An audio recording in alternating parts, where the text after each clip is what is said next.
for Tuesday. This on, there we go. Work session meeting of the City Council, Tuesday, June 10th, 2025. Roll call, please. Councilmember Falkingham, Here. Councilmember Garcia, Mayor Greenberg, Here. Councilmember Homa, Here. Councilmember Maddox. Here. Councilmember Page Here. and Councilmember Wiley. Here. Okay, Mayor Greenberg, a quorum is present. Thank you. The one item on our work session tonight is the non-discrimination policy discussion. And my guess is that, who would like to start that conversation? Yeah, I can kick it off. Thank you. I think most of this is contained in the memo, but the idea here was just to update the non-discrimination policy wording, potentially modernize the language and include some information about gender identity within that explanation, within that policy. There's precedent set for this already, which we shared University City's policy as well as Columbia's. And I appreciate staff's recommendations and response with all the things we can do. I think it was kind of above and beyond. My desire is just to do some of the things that we listed in the end there with those three, which could be implemented right away, but I am interested in discussing some of the other things that were raised. See, I don't know if you have anything to add there. No, I was just surprised to find out that this wasn't already part of the policy, and so finding precedents from other local municipalities was not difficult to do and seems like a no-brainer to me. So we're not necessarily discussing the whole, do we need to build an investigative infrastructure, that side of things necessarily. That was just pointed out for our thought and edification. That would be part of this discussion. Oh, it would be. Yeah. 'Cause I just got to thinking about when we had the ethics issues and we had to keep convening our little group, and one of our chief complaints was how we didn't have investigative resources nor prosecutorial power. And I just wondered if we were building that kind of stuff out, if it could be used for other things as well. Well, honestly, I'm not interested in doing that. I mean, Columbia is a far larger city, So is the city. and they have the resources for it. Same with U City. I'm perfectly fine with the language changes and the code and policy. I think that's great. I think, at a future date, we can certainly come back to discuss maybe a referral style, but, our staff is already, pretty thin. To add any more work, I think would be a hindrance to day-to-day operations. So, not that it would be a lot of investigations going on, but just setting that all up would be quite a bit. So,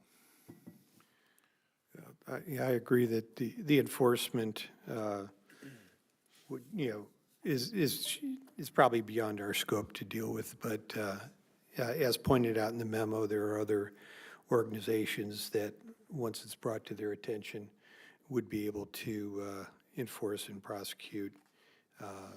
And also doing that would probably, I would assume it would open us up to perhaps some liability.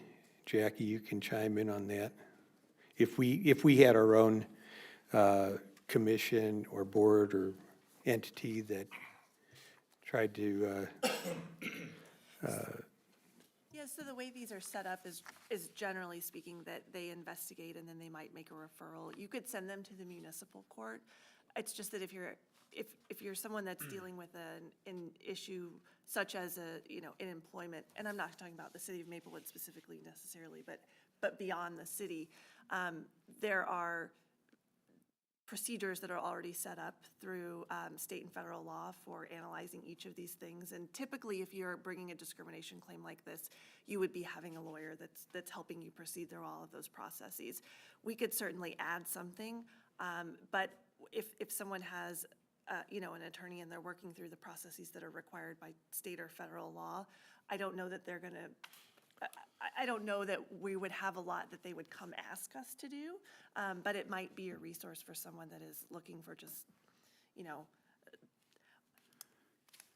I guess what I'm trying to say is I'm not sure anyone's going to go to the municipal court in Maplewood and think it's going to help them on an employment discrimination matter.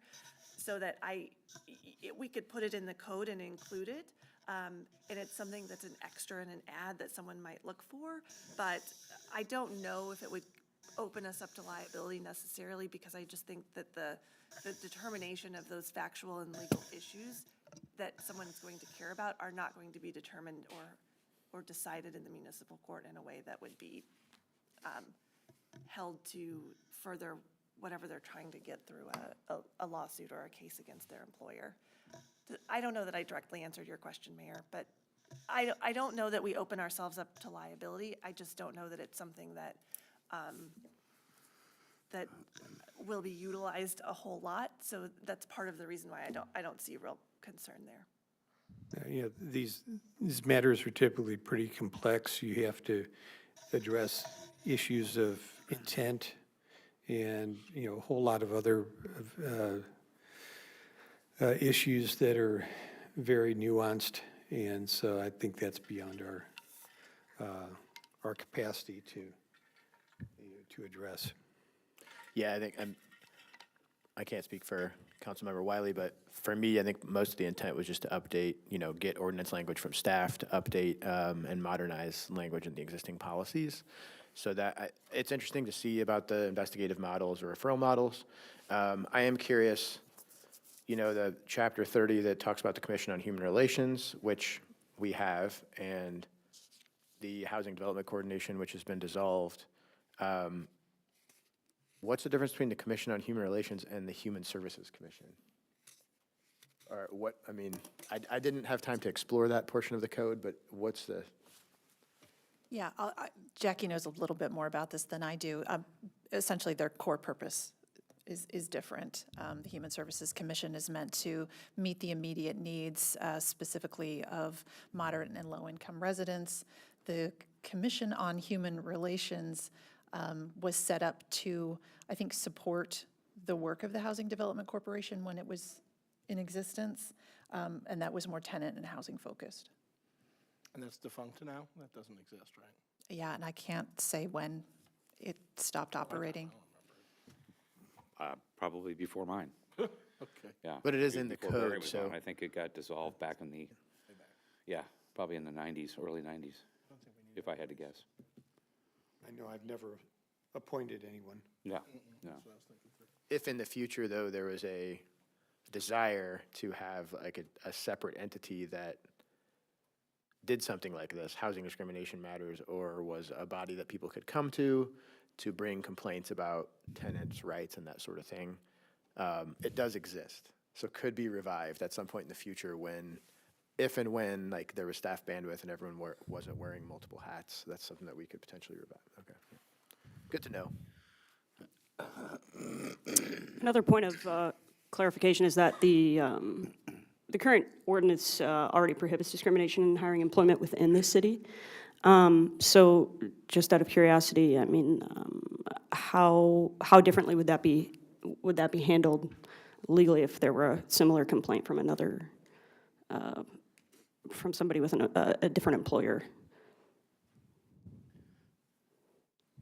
You mean, how would it be handled if it were a city employee versus somebody who lives in Maplewood and works for a Maplewood business? Right, I assume they would have to, somebody outside of the city would, like Jackie said, likely get their own lawyer. Yeah, so if they're a city resident but not a city employee, I would imagine again that they would hire their own lawyer and go through the state and federal legal processes. It's a very set process that you go through. If they were a employee of the city of Maplewood, they would go through the process that's set forth in the personnel code, which is you have, there's different levels of decisions that are made. Ultimately, Amber, I believe, is the final decision maker, and then there's an appeal process after that if they wish to make the appeal. And so that process would be the same that's already in our code. Got it.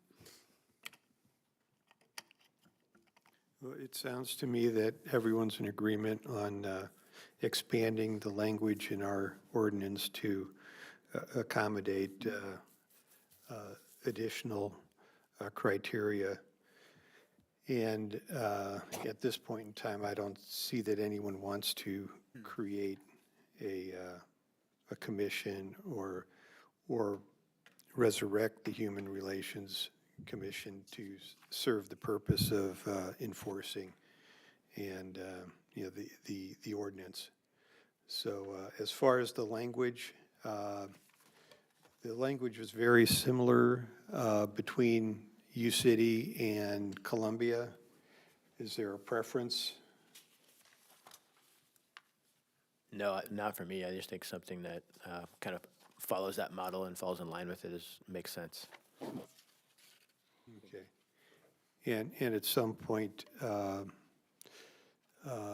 the assistant city manager in Columbia, Brian Atkinson, was here for a long time at our school district, and he's a Kiwanis member. And I visited him in Columbia, and he would be a good resource if, to find out what their experience has been, if they've actually had to implement those provisions. So it appears that it's the recommendation of the council to move forward with the language that's provided, and it's at some point in time in the future, we can revisit it if we feel that there needs to be an enforcement mechanism. So, Sounds good. Staff will plan to put together a recommendation for an ordinance to be passed at the July 8th meeting. and is there any other discussion? If not, I'll entertain a motion to adjourn the work session. So moved. Second? We have a motion, a second. All those in favor? Aye. Any opposed? The work session is adjourned. We'll reconvene in 18 minutes for the normal city council session.